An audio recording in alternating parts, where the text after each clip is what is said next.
आम्ही एवढं काम करू की जनता आमच्यावर मतांचा वर्षाव केल्याशिवाय राहणार नाही, असं एकनाथ शिंदे यांनी म्हटलंय. सीएम म्हणजे कॉमन मॅन असे आपण म्हणायचो आणि आता आपण डीसीएम आहोत, म्हणजेच डेडिकेटेड टू कॉमन मॅन. सर्वसामान्यांच्या जीवनात बदल घडवून आणण्याला प्राधान्य दिलं जाणार, असं वक्तव्य एकनाथ शिंदेंनी लोकशाही मराठीच्या ग्लोबल महाराष्ट्र या कार्यक्रमामध्ये केलंय.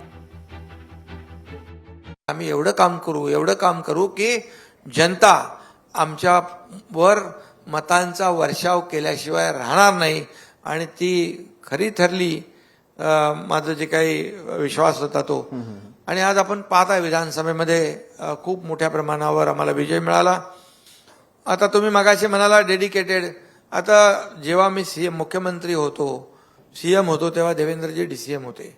सीएम म्हणजे म्हणायचे लोक चीफ मिनिस्टर, मी म्हणायचो सीएम म्हणजे कॉमन मॅन. सर्वसामान्य माणूस जो आहे तो आपल्याशी त्याची नाळ तुटता कामा नये. आता मी देवेंद्रजी मुख्यमंत्री आहेत, मी डीसीएम आहे.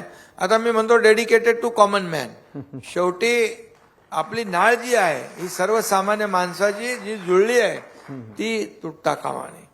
शेवटी सरकार कुणासाठी असतं? सर्वसामान्य लोकांच्या जीवनामध्ये बदल घडवणं, त्यांना सुविधा देणं, त्यांचं हित जोपासणं. मला काय मिळालं यापेक्षा महाराष्ट्रातल्या जनतेला काय मिळालं, लोकांना काय मिळालं, या महाराष्ट्राचा उत्कर्ष विकास कसा झाला याला आम्ही प्राधान्य देणारे लोक आहोत. लोकशाही मराठी ऐका, पहा, जागरूक रहा.